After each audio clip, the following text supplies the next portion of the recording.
যে বাংলাদেশী কেদি দিব বা বাংলাদেশী মুছলমানক কৈছে মই চ্যালেঞ্জ কৰিছো বিজেপি নেতা পালি নেতাসকলক তেওঁলোকে 10 বছৰ সৰ্বানন্দ সোণোৱাল হিমন্ত বিশ্ব শৰ্মা বা কেন্দ্ৰীয় চৰকাৰে শাসনাধীন কালত অসমৰ পৰা কেটা মুছলমান বাংলাদেশী খেদিছে তেওঁলোকে ৰাজুৱা কৰিব পাৰিব নি মাইমার সমাজকে বিভ্রান্ত করার চক্রান্তে লিপ্ত হয়েছেন মাইমার সমাজের কিছু নেতা পাতি নেতা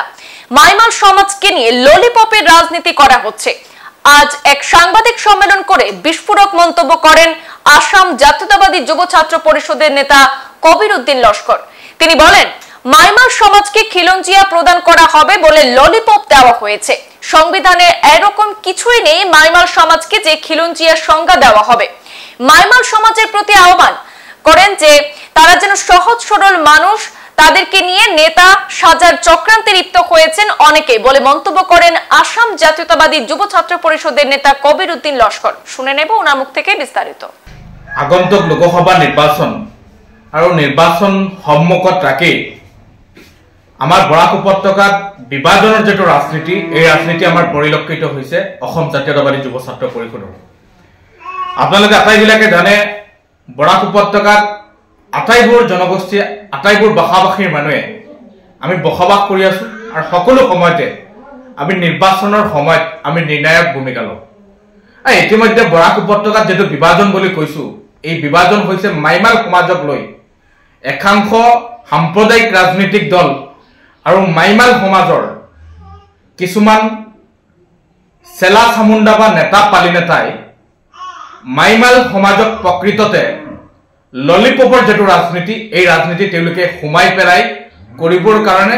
আপ্ৰাণ চেষ্টা চলাই আছে ইতিমধ্যে আমাৰ পৰিলক্ষিত হৈছে আপোনালোকে জানে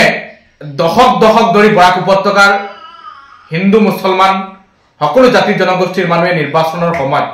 নিৰ্ণায়ক ভূমিকা লয় অতি হেউটিয়াভাৱে 2024 লোকসভা নিৰ্বাচনত যেটো সাম্প্ৰদায়িক আৰু মাইমাল সমাজ বুলি যেটো সাম্প্ৰদায়িক এটা বিভাজনমুখী ৰাজনীতি কৰিবৰ কাৰণে বিজেপিৰ কিছুমান নেতা পালি নেতাই চক্ৰান্ত ৰচি আছে এহা আমাৰ পৰিলক্ষিত হৈছে আমি আজিৰ দিনত এটা কথা ক'ব লাগিব যে মাইমাল সমাজ আমাৰ অতি ঘনিষ্ঠ এটা সমাজ এই সমাজক ৰাজনৈতিকভাৱে পঙ্গু কৰিবৰ কাৰণে ৰাজনৈতিকভাৱে বঞ্চিত কৰিবৰ কাৰণে বা মাইমাল সমাজ এটা সমাজ বিভাজনমুখী কৰি এটা সমাজক চিনাক্ত কৰিবৰ কাৰণে এটা চক্ৰই এই মাইমাল সমাজৰ মাজত কিছু নেতা পালি নেতা বনিবৰ কাৰণে নেতা সাজিবৰ কাৰণে উঠি পৰি লাগিছে এই কথা আমাৰ পৰিলক্ষিত হৈছে আমি কৰিমগঞ্জ হাইলাকান্দি সমগ্ৰ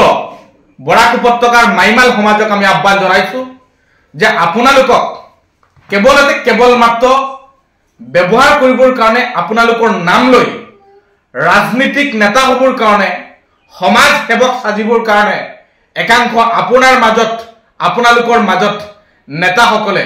আপোনালোকক লৈ ৰাজনীতি কৰি আছে এই কথা আপোনালোকে সময় থাকোতে উপলব্ধি কৰক এই কথা আপোনালোকে সময় থাকোতে চিন্তা কৰক এই কথা মই আহ্বান জনাইছো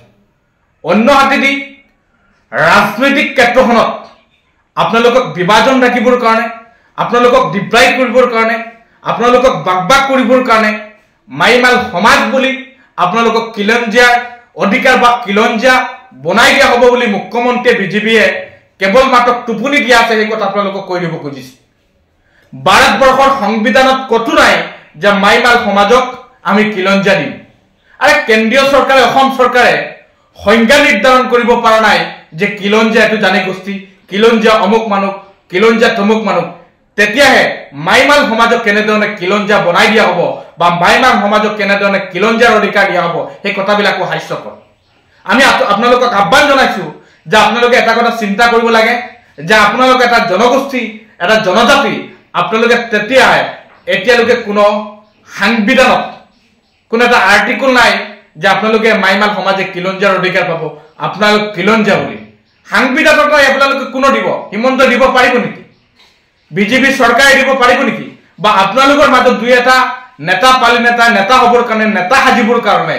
আপোনালোকক বিভাজন কৰি আপোনালোকৰ ৰাজপথত আনি আপোনালোকক কেলপাতৰত আনি মিটিং পাতি নেতা হৈ আছে তেওঁলোক আসলতে আপোনালোকে সাংবিধান মতে কোনো কিলঞ্জা সংজ্ঞা আপোনালোকে নাপায় আপোনালোকক ভুলভাৱে বিভ্ৰান্ত কৰা হৈছে আপোনালোকক আমি আহ্বান জনাইছো যে আপোনালোকে সচেতন হোক আপোনালোক সজাগ হোক আৰু আপোনালোকে এইবাৰ নিৰ্বাচনত কমসে কম আমাৰ দাবী আমাৰ অধিকাৰ আমাৰ মাত এই ভাৰতবৰ্ষৰ পাৰ্লামেণ্টত কোনে মাতিব পাৰে কোনে উচ্চস্তৰীয় এই বক্তব্য দাঙি ধৰিব পাৰে তাৰ কাৰণে আপোনালোকে কাম কৰক তাৰ কাৰণে আপোনালোকে সজাগ হোক সাম্প্ৰদায়িক বিজেপিয়ে 5টা বছৰ 10টা বছৰ 15টা বছৰ কেৱল মাত্ৰ জাতি জনগোষ্ঠীক ললিপপ দিয়াইছে আপোনালোকে এটা কথা চাব অসমৰ 6 জনগোষ্ঠীক জনজাতিকৰণ কৰাত তেওঁলোকে ব্যৰ্থ হৈছে 1985 ইংৰাজীৰ অসম আন্দোলনৰ পিছত 855 গৰাকী শহীদ হোৱাৰ পিছত অসম চুক্তি হৈছিল অসম চুক্তি ৰূপায়ণৰ নামত তেওঁলোক ব্যৰ্থ হৈছে বিফল হৈছে অসম চুক্তি 6 নম্বৰ দফা ৰূপায়ণ কৰি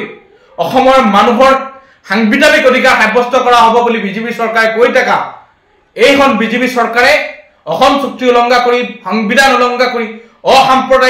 সাম্প্ৰদায়িক এটা আইন আনি অসম আৰু অসমীয়াৰ মাজত উগ্ৰ এটা জাতিক বিদেশী নাগৰিকত্ব প্ৰদান কৰি নাগৰিকত্ব সংশোধনী আইন আনি তেওঁলোকে প্ৰণয়ন কৰিব খুজিছে তাৰ মাজত মাইমাল সমাজক লৈ বৰাক উপত্যকাত ৰাজনীতি কৰি আপোনালোকৰ ওপৰত ফায়দা লুটিবৰ কাৰণে লুটি পৰি লাগিছে সেই কথা ভালকে আপোনালোকে অনুভৱ কৰক আমি পুনৰবাৰ আহ্বান জনাইছো মাইমাল সমাজক যে আপোনালোকৰ নেতা পালি নেতাৰ আপোনালোকৰ বিজেপিৰ পলুবনত আপোনালোকে ভুল নাযাব আপোনালোকে এটা কথা উচিত যে আপোনালোকে চাব সাংবিধানিকভাৱে মাইমাল সমাজে কেতিয়াও কিলঞ্জা সংজ্ঞা নাপায় কিলঞ্জা আপোনালোকক দিয়া নহয় বুটৰ হাতত বুটৰ লালসাত আপোনালোকক ব্যৱহাৰ কৰা হৈছে আপোনালোকক এটা জাতি সজুৱাই সমাজত বিভ্ৰান্ত কৰিব খোজা হৈছে আপোনালোকৰ অধিকাৰ কাঢ়ি নিব খোজা হৈছে আপোনালোকক উপকৃত কৰিব খোজা হৈছে সেই কথা আপোনালোকে ভুল ভাবিব নোৱাৰে আপোনালোকে চিন্তা কৰিবৰ কাৰণে আহ্বান জনাইছো অন্য হাতেদি এটা কথা চাব আপোনালোকৰ কেইটামান মানুহে মাইমাল সমাজৰ নেতা সাজিবৰ কাৰণে পালি নেতা হ'বৰ কাৰণে সমাজ সেৱক হ'বৰ কাৰণে আপোনালোকক একগোট কৰাই মিটিং পাতি আছে সংবাদমেল দি আছে দাবী কৰি আছে বিজেপি জিন্দাবাদ দি আছে তাৰ মানে কংগ্ৰেছৰ বা কোনোখন পাৰ্টি জিতিলে এআইডিএফৰ বা কোনোবা পাৰ্টি জিতিলে আপোনালোকে বিজেপিক ভোট দিব বুলি কৈছে আপোনালোকক উন্নতৰ পৰা ডেভেলপমেণ্টৰ পৰা বঞ্চিত কৰিব সেই চক্ৰান্ত আপোনালোকক কিছুমান নেতা ইতিমধ্যে নেতাগিৰি কৰি আছে বা কেৱল মাত্ৰ বিজেপিৰ ওচৰত কিছুমান আপোনালোকৰ নেতাই পইচা পাতি পায় কণ্টেক্টদাৰী কৰে ঠিকাদাৰী কৰে এইসকল মানুহে আপোনালোকক সৰল হৃদয় মানুহক একগোট কৰি আপোনালোকক বঞ্চিত কৰিবৰ কাৰণে লাঞ্ছিত কৰিবৰ কাৰণে আৰু তেওঁলোকৰ কণ্টেক্টদাৰী ঠিকাদাৰী আৰু তেওঁলোকে নেতাগিৰি দেখুৱাবৰ কাৰণে আপোনালোকক একগোট কৰি কৰবাত মিটিং মেল কৰি আছে সেই কথা আপোনালোকে ভুল বুজিব নোৱাৰে আপোনালোকে পুনৰবাৰ আহ্বান জনাইছো আপোনালোকে কিলঞ্জা হ'বৰ কাৰণে আপোনালোকে কিলঞ্জা হৈ যাব আপোনালোকে অধিকাৰ পাব সেই কথা বাতৰাবিলাক সাংবিধানত নাই অধিকাৰ পাব কিলঞ্জা সংজ্ঞা কিলঞ্জা আপোনালোকক দিয়া হ'ব বুলি এটা ভুল কথা এটা ভুল ব্যাখ্যা সাংবিধানত এনেধৰণৰ কোনো কথা নাই গতিকে পুনৰবাৰ আহ্বান জনাইছো আপোনালোকে ভুল নাযাব আপোনালোকে যোনগৰাকী ব্যক্তিক এইবাৰ সিদ্ধান্ত লওক এইগৰাকী ব্যক্তি আমাৰ মাইমাল সমাজৰ মাত মাতিব পাৰিব আমাৰ মাইমাল সমাজৰ উন্নয়ন কৰিব পাৰিব ডেভেলপমেণ্ট কৰিব পাৰিব বৰাকৰ হৈ মাত মাতিব পাৰিব বৰাকৰ উন্নয়নৰ কাৰণে মাত মাতিব পাৰিব 3 তালাকৰ এগেইনষ্টত মাত মাতিব পাৰিব আপোনালোকে কাৰ বিৰুদ্ধে মাত মাতিব পাৰিব বা আপোনালোকে বিভিন্ন জাতি জনগোষ্ঠী জনজাতিকৰণৰ কাৰণে মাত মাতিব পাৰিব বৰাকৰ সামগ্ৰিক উন্নয়নৰ কথা তুলি ধৰিব পাৰিব সেইগৰাকী ব্যক্তিক ভোট দিবৰ কাৰণে পুনৰবাৰ অসম জাতীয়তাবাদী যুৱ ছাত্ৰ পৰিষদে আপোনালোকৰ প্ৰতি আহ্বান জনাইছো দাবী জনাইছো সব আৰু এটা কথা সাম্প্ৰদায়িক বিজেপিয়ে প্ৰচাৰ কৰি আছে যে বাংলাদেশী কেডি দিব বা বাংলাদেশী মুছলমানক কৈছে মই চ্যালেঞ্জ কৰিছো বিজেপি নেতা পালি নেতাসকলক তেওঁলোকে 10 বছৰ সৰ্বানন্দ সোণোৱাল হিমন্ত বিশ্ব শৰ্মা বা কেন্দ্ৰীয় চৰকাৰে শাসনাধীন কালত অসমৰ পৰা কেটা মুছলমান বাংলাদেশী খেদিছে তেওঁলোকে ৰাজুৱা কৰিব পাৰিব নোৱাৰে তেওঁলোকে কেৱল মাত্ৰ ভোটৰ সময়ত মুছলমানক বাংলাদেশী সজোৱাৰ কাৰণে আপ্ৰাণ চেষ্টা কৰে আৰু এটা কথা কৈছো কেৱল মাত্ৰ ভোটৰ স্বাৰ্থত তেনেধৰণৰ কথা বাৰ্তাবিলাক সহ্য কৰা নহয় এইবাৰ যোগ্য উত্তৰ দিয়া হ'ব এই কথা আমি প্ৰচেষ্টা কৰি আছো আৰু ৰাইজক আহ্বান জনাইছো সাম্প্ৰদায়িক বিজেপিক উৎখাত কৰিবৰ কাৰণে সাম্প্ৰদায়িক দলবোৰক উৎখাত কৰিবৰ কাৰণে সকলো জাতি জনগোষ্ঠী সকলো সমাজে নিৰ্ণায়ক ভূমিকা ল'ব লাগে আৰু এইগৰাকী ব্যক্তিক যিগৰাকী ব্যক্তি আমাৰ মাত মাতিব আমাৰ কাৰণে প্ৰতিবাদ কৰিব আন্দোলন কৰিব প্ৰতিক্ৰিয়া ব্যক্ত কৰিব সেইগৰাকী ব্যক্তিক ভোট দিবৰ কাৰণে পুনৰবাৰ আমি আহ্বান জনাইছো সংবাদ এই পৰ্যন্তই ফিৰছি পৰবৰ্তী অন্যান্য আপডেট নিয়ে সাথে থাকুন ধন্যবাদ।